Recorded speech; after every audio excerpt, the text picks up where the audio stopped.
Yes, hello everyone. Happy New Year. Welcome in to the Full 10 Yards Betting Podcast. Final regular season week is upon us. So there's probably quite a lot to trawl through in terms of, players and teams that are resting their starters because the playoffs are coming and whatnot. So we'll try and pick our way through as best we can. Full house for us to start the year. Adam, Happy New Year to you, sir. How are you doing? I'm good, thank you, mate. Yeah, a few days back at work, still not really in the flow of it yet, but plugging through and honestly looking forward to the final week of the regular season and then on to the best weekend of the season in Wildcard weekend. So yeah, all good. Had a decent enough Christmas, fairly relaxed, fairly busy as well, but yeah, all good now. And yeah, looking forward to the games this week. Yes, indeed. Just a note on the playoffs. When the playoffs do start, we will be covering every single game as we normally would, like all the Ireland games. So, hopefully, we'll have kind of best bets for each of the games for each of the divisional, each of the playoff weeks. So, plenty of fun to look forward to. But yeah, we'll get through week 18 first. Liam, Happy New Year to you, sir. How you doing? Yeah, Happy New Year. I'm good, thanks. I missed Adam too much, so I had to come back this week after a week off. So yeah, I'm back. How was your New Year? Yeah, not too bad. We don't really celebrate New Year's. I'm not really a New Year person, but me and the missus got dressed up and Whoa. That sounds like it could go off on quite the tangent, but no, we just made like kind of pizzas from scratch, watched a few films and played a few games. So yeah, that was good. It's good for winners all over the shop last week on our suggestions. Yes, there was, Adam. That is absolutely correct. If I just get them in front of me, I think I got 3 out of 6, but let's see how you boys did. 5 out of 6. Liam essentially got 5 out of 6 because he only bet he only said Bengals +7 so that they would lose that game. So we can write that one from the record and assume that he would have bet on the Chiefs. Right, fair enough. And yeah, Adam. The reason Adam's mentioned it is because he went 5 out of 6 as well. So yeah, lots of winners. Yeah, not a bad. But we're going to be a bit tougher to maybe predict a few things, especially touchdown scorers. But with teams playing resting starters, and kind of squad players getting a chance, and also we will go through a few players that have like incentives to hit with catches, receptions, touchdowns, and all the rest of it as well. You can probably find a bit of value on there. It's just about putting the time and effort in to understand which players need X, Y, and Z to hit certain bonuses, and understanding if you've got an RB2 and RB3 on the depth chart, who's going to get reps and all that kind of stuff if they are resting their starters. So do your homework. We'll do our best to, as we go through some of the games, to kind of point you in the right direction. But yeah, it's a bit all over the shop in week 18. But we will start off no Thursday night football this week in week 18 as usual. So we start off with a couple of Saturday games, which I'll quickly go through there on the screen if you are watching. Pittsburgh travel to Baltimore, who have clinched the 1 seed, which is why you see Steelers -3.5 and 1-2 favourites. Over under here, 35.5. And then finally, should be a cracker in the AFC South. Whichever team wins this one will be hoping for a Jacksonville loss on the Sunday. But Houston Texans travel to Lucas Oil to face the Colts. Houston -1.5. It's pretty much a pick 'em on the money line. Over under here is 46.5. Adam, I'll start with you. You can go through. Give us a quick overview on both games or any bets that you like in either of those. Yeah, my best bet for the Saturday. I've kind of ignored the later one, which is the more competitive one. It's probably the one I should have gone for. And if I was going for that, I'd definitely be going Texans -1.5 with Stroud there. He's just the better quarterback of the two. And as you say, it's pretty much a pick 'em. So yeah, I would be going Texans on that. But I'm plumping with my Steelers hatred and going for the Ravens to Ravens +4. They are going to be resting players, but Tyler Huntley's a decent backup for them, and the rest of that roster, even with the backups in there, I personally think will keep it within at least 3 of the Steelers. Those games between the two teams are always hard fought, and what better way to end the regular season than sending your backups out there to beat your rivals and stop them getting in the playoffs. So yeah, Ravens -4 is my bet for Saturday. Should be a heck of a game. It's a nice one for us to watch as well. First, personally, as an AFC North fan, it's a nice one to watch neutrally, knowing that the Bengals are going to have a 4th place schedule and a very, very much easier time of it next year. Just a side note on my Bengals, they did apparently have like the 3rd toughest schedule in kind of recent history, like ever. So reason for them not being so great this year, as well as the Joe Burrow injury. But yep, back to this one. Yeah, Ravens. Wait. Ravens You, plus you 4. said you said for the new. You said it's good for the neutrals because the Bengals will have a 4th place schedule. How's that good for the neutrals? What's that? That's No, good the, for the Bengals. game will be good. Game will be good for the neutrals, and I'm classing myself as a neutral because it has no effect on the Bengals' position in the division. That was why I was a neutral for this one. So But no, the Bengals Adam and got a shoehorn for Christmas. Ravens and Steelers is always a hard-fought game, and it should be quite an interesting one. And obviously, I personally don't think Mason Rudolph is the man to do anything for them. He's done well with deep shots, which is what they'd been lacking with Kenny Pickett before. But it's not going to carry on working, and the Ravens defense is well coached. I think they'll be able to stymie them, and even backup running backs like Melvin Gordon will probably get on the score sheet for the Ravens. We saw they absolutely destroyed supposedly a tough competitor last week, and I think they'll do the same again this week. And yeah, Ravens plus 4 for me. Yeah, Ravens is one of those teams where you can look a bit deeper on the depth chart. I saw Melvin Gordon 11-4 with Sky Bet. I don't know if he's going to be bigger elsewhere, but he's one of those where you probably could get a bigger price, or at least a run for your money. Yeah, I tend to agree. I think it'll be unders. I know it's a low over line anyway, but I think that Baltimore's defense will have too much pride to allow Steelers to do too much. And like say Mason Rudolph could be, Rudolph isn't needed in January, so I expect him to not play as well. But I don't see many points in this one, and I don't mind Ravens plus 4 at all. Liam, your thoughts on both games? Yeah, so I personally think the Steelers are going to win that game, but I do like the plus odds for the Ravens, just because the games are normally close in the AFC North. But I just think the Steelers are going to win and then potentially get in the playoffs, or obviously if other teams win, that they'll finish as the 8th seed. But I just feel like it's a perfect game for them to go out and win a close one. The Ravens are well coached. They've got loads of injuries in the secondary though, so I think there's going to be some potential big plays to be had there. So I don't mind George Pickens 9-4 anytime touchdown, just because of how bad the Ravens backup secondary is. And like you said, Rudolph's been throwing the ball deep down the field, so I quite like that. I wouldn't touch the total. I just think the Steelers are going to win a close game. But in the other game, it's actually a truly winning in as well. So even if the Jags win, whoever wins out of that game will be the 7th seed or the 6th seed. So both teams are going to have all their starters out. They're quite healthy on offense. Both teams. Texans have got some injuries on defense, so I don't mind the over for the points total in that game. But my best bet is Texans -3. So I've taken them up to -3 for 6-5 on the handicap, just because I think worst case there I get a push. But yeah, personally, I think the Texans are going to win the game. I think they'll win the game by a touchdown plus. I think CJ Stroud's too good. And the defense actually very well coached as well. So I think the defense, even if they're injured, they should be able to do enough to slow down Minshew at times. So yeah, I think Texans will win by a touchdown. So I like Texans -3. But yeah, should be a fun game. Winning in on week 18 is pretty rare for both teams in the same game. So should be good to watch. Yeah, no, I agree. I like the Texans to win that game. I say it's indoors as well, so it's not as if the Houston Texans have got to go outdoors. So, and again, familiar opponent. But yeah, I think the difference of quarterback is the difference here. And I think Houston's defense has been okay in throughout December. So, but I've gone for both teams to score in the first quarter at 6-4 in that game, which is a Sky Bet boost. Houston versus Indy. I don't think it's just going to be a slugfest, and points are going to be needed. Like you say, both teams need to win. So I don't see a cagey kind of don't give an inch first quarter. I think it'll be I think both the way these teams play and the way these teams are coached, they'll just play the natural game, and the touchdowns will follow. So and they've got obviously all the players to do it. There's no injuries or anything like that really on either side. Obviously Anthony Richardson, but he was injured. He was injured about 3 months ago. So yeah, I think that pretty much covers us for Saturday. I think, unless anyone got any anecdotes for Saturday?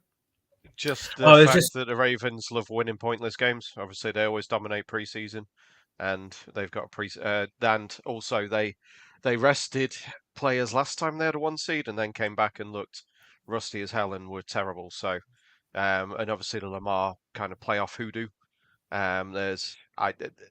It's going to be difficult for them to get going for that first playoff game, I think. But obviously we did in our group we did share the Salvetri DFS. Yeah, I was just going to say that. post. So so it's at Salvetri DFS. There's a couple of players on the Saturday night games that kind of have incentives. So Odell Beckham, where I assume he plays, he needs 185 yards for. I don't know, obviously not going to get that, but 5 catches for 250k, 2 touchdowns for 500k. So might want to look at him. You've got Dalton Schultz needs to get 4 catches for 250k, 6 catches for another 250k, and Colts allow pretty bad against tight ends, so that might help.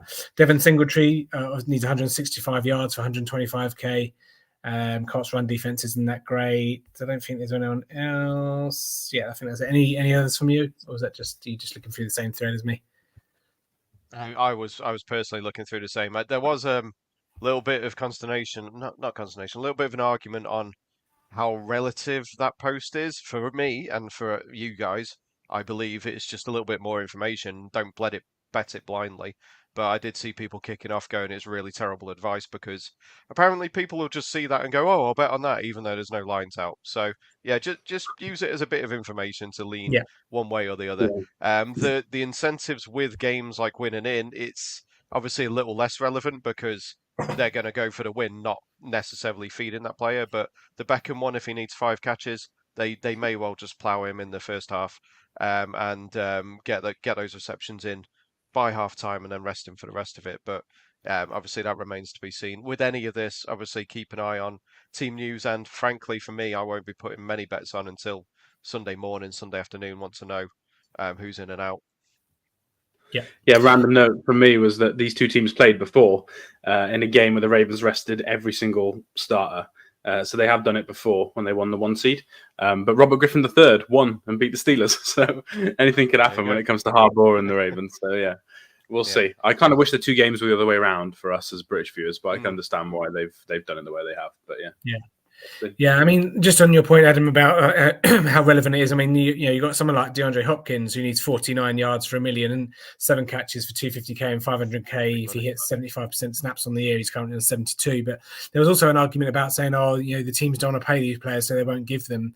They won't do what they need to. But then, obviously, the counter argument to that is obviously you want a decent culture in the team. You want a positive, culture in the locker room. So that kind of got thrown out quite quickly. But yeah, DeAndre Hopkins overs is probably one that I'm looking at the most and say, don't bet these blindly. But 49 yards, his line will probably be in that region anyway. So DeAndre Hopkins is one that I've kind of picked out as one that I'm gonna nail on.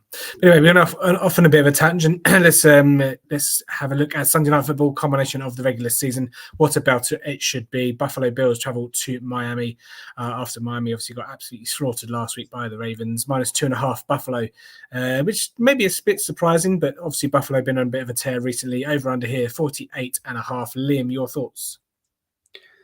Yeah, so I think personally that the Bills will win. I've said it a million times on the show before about how much I value and my bet numbers value top tier quarterbacks. And I know Josh Allen wasn't great last week, but he's still been very good throughout the whole season. And he's much better than Tua. And Tua did get hurt last week. I know he's going to play, but he did hurt that left shoulder. And he's a left-sided thrower. So I do think the Bills are going to win, but I do think there's some value on taking some kind of Dolphins plus 3.5. If you can get it. Sky Bet, for my best bet, Sky Bet offer like a combo of the points total and the spread. So I've got Dolphins plus 3.5 and over 49.5 points for 5-2.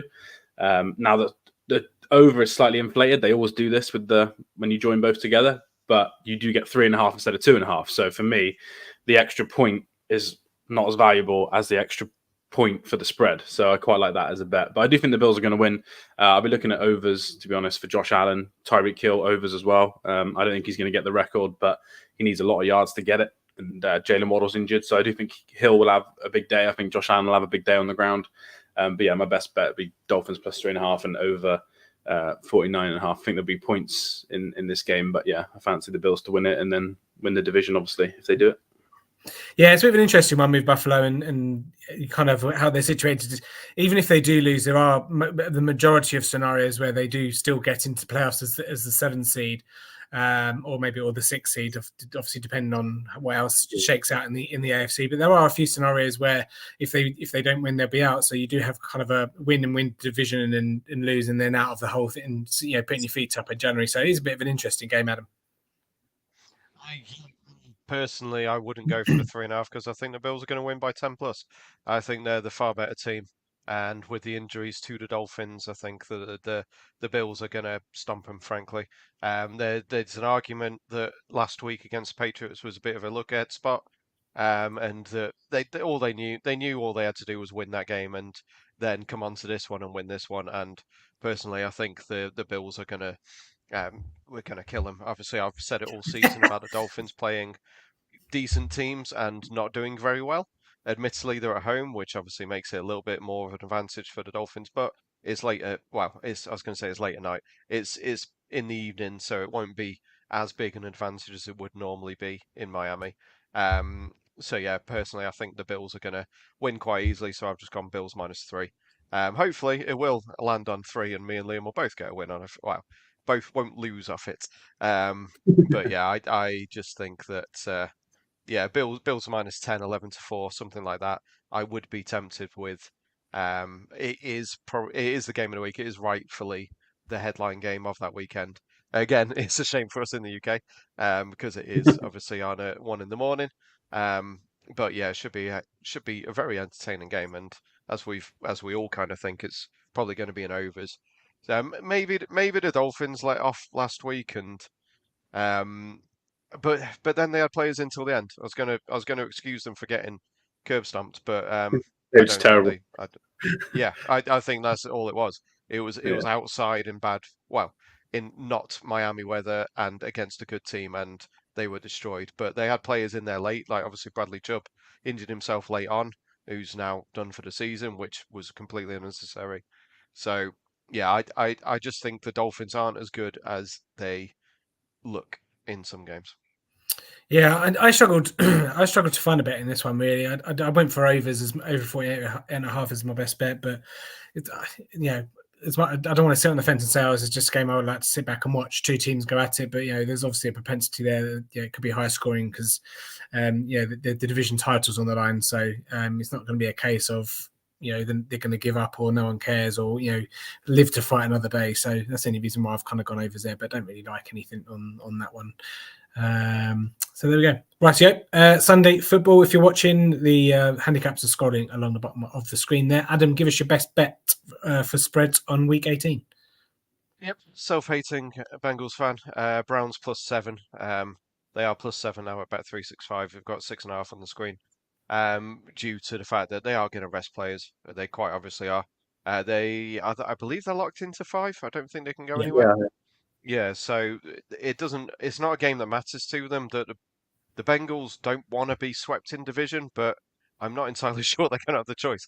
The Browns, even with Jeff Driscoll at quarterback, which I believe is who they're going to be running out there, the offense doesn't matter that much for the Browns. It's the defense, which is still going to be fairly decent.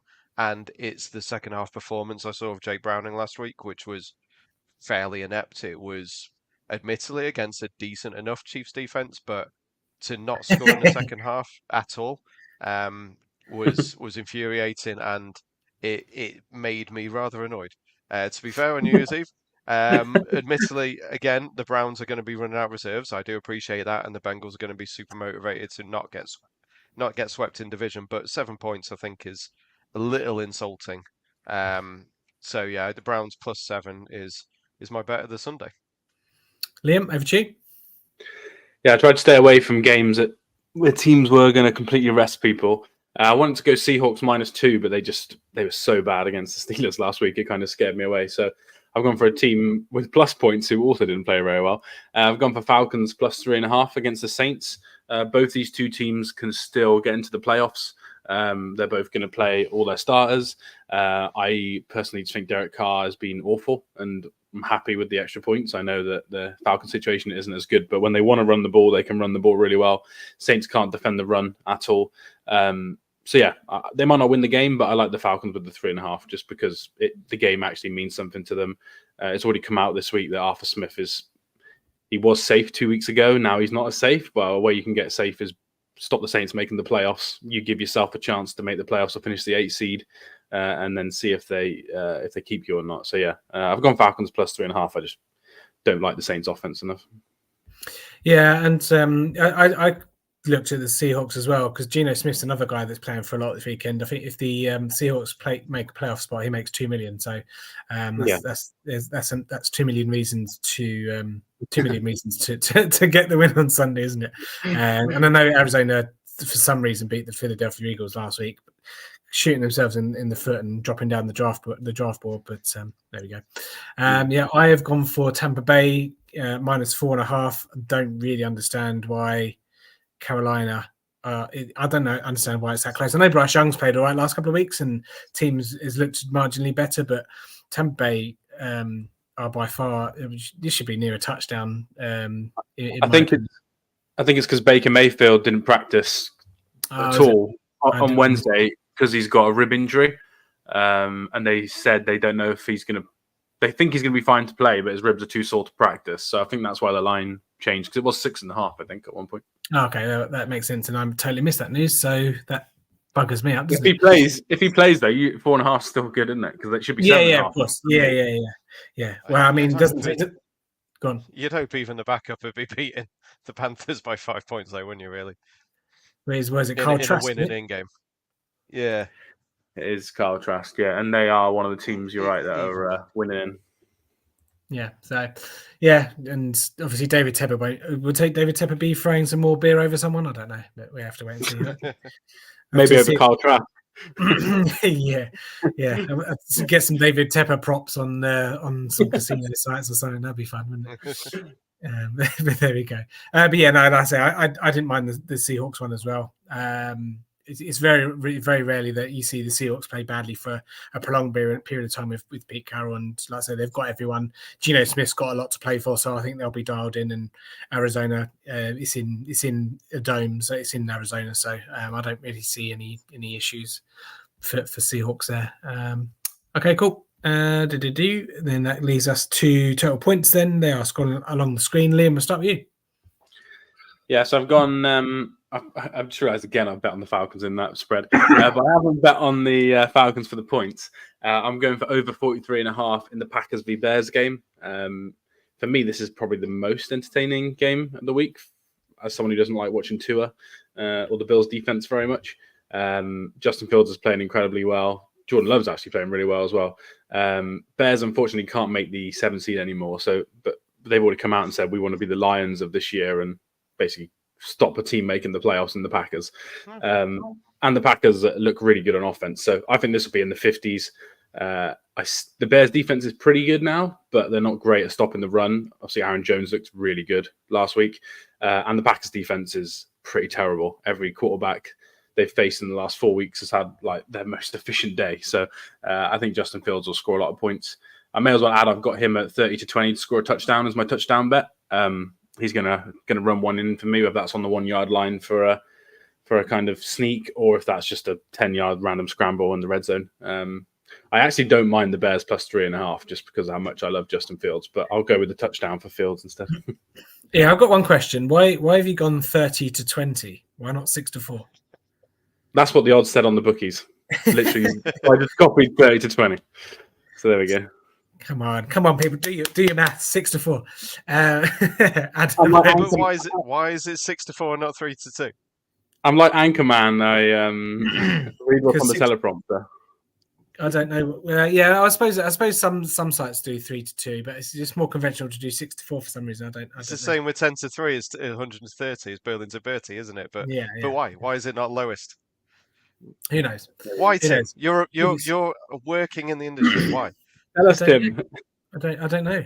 6-4 is just. I'll tell you what. I think why it is actually because with the escalation of the odds, you've obviously got 5-4, 11-8, 6-4, 13-8. You've got your 4s and your 8s.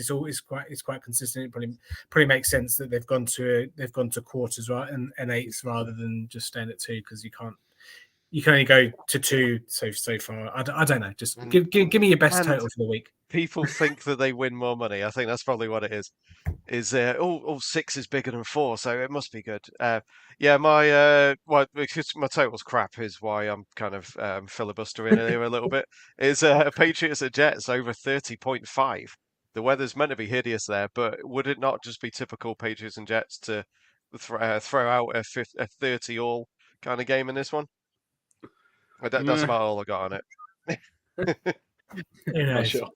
I think you need both defenses to lie on the floor for that to happen. But I mean, both defenses could score.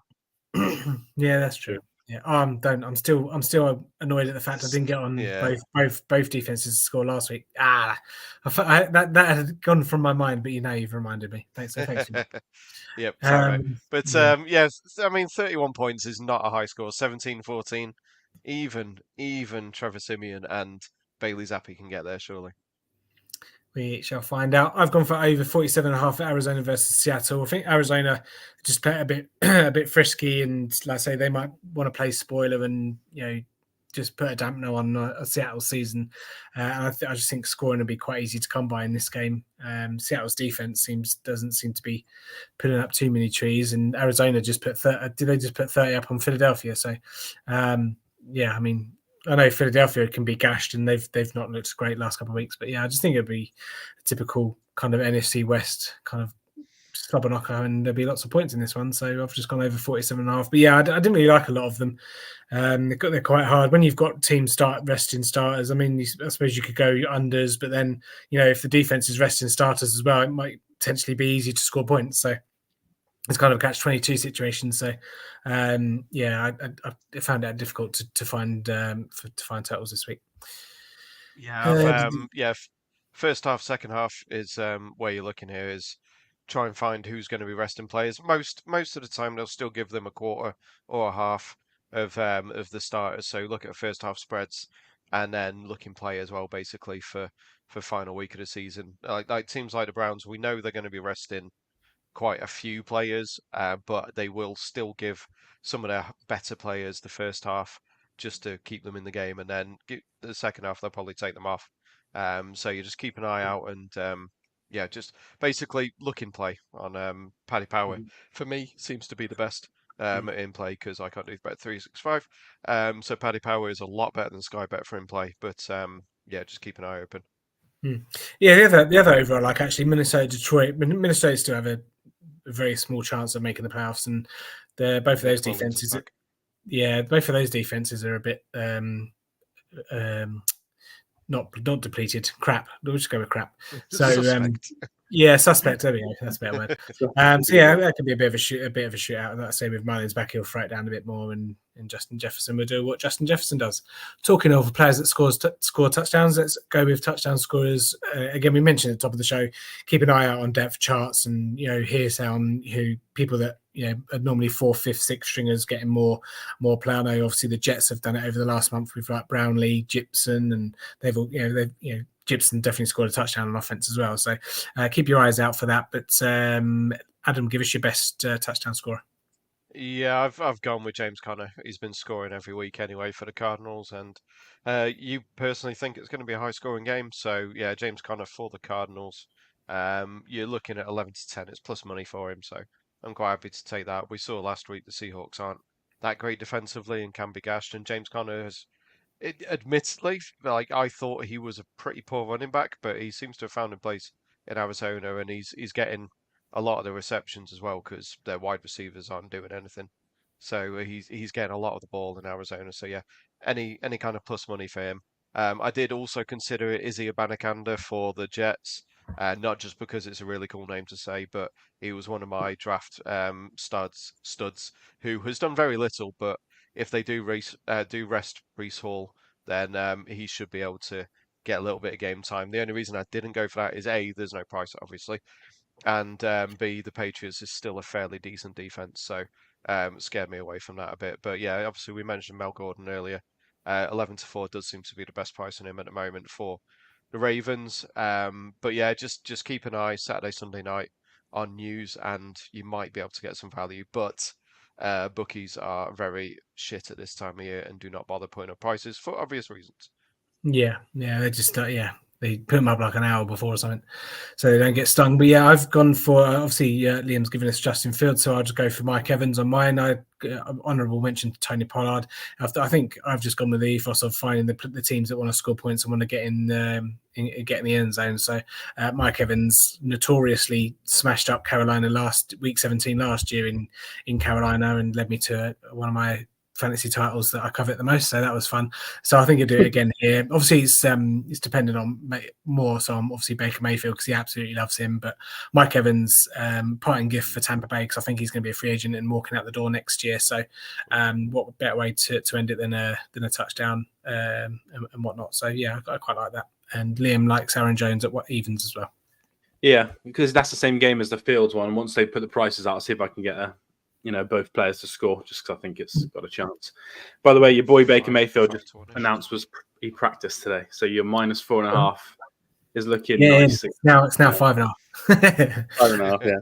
I just wanted to mention, I know we mentioned the incentives, but I wanted to mention Adam had like a banker, and I have to mention a Chiefs player before we log off. So it's not Justin Ross touchdown like I wanted to. Travis Kelce, if they post a line, it'll be his usual 69.5, 72.5. If he plays, he's only going to get 16 to 20 yards because basically he needs 16 yards for the record. They'll get him 16 yards and then they'll take him straight off. So for me, we used to call it a mortgage bet last year. I don't know if we should really call it that, but it's one of those where if he doesn't play at all, then you just get your money back because he won't play a snap. If he does play, they'll get him 17 yards and they'll sit him. So yeah, Kelce's under on his points total is what I think you should bet, just because they'll set it at 60 or 70 and he's only going to get 20 max and then they're going to just tell him to sit down for a week. So yeah, I want to mention that. Yeah, very nice.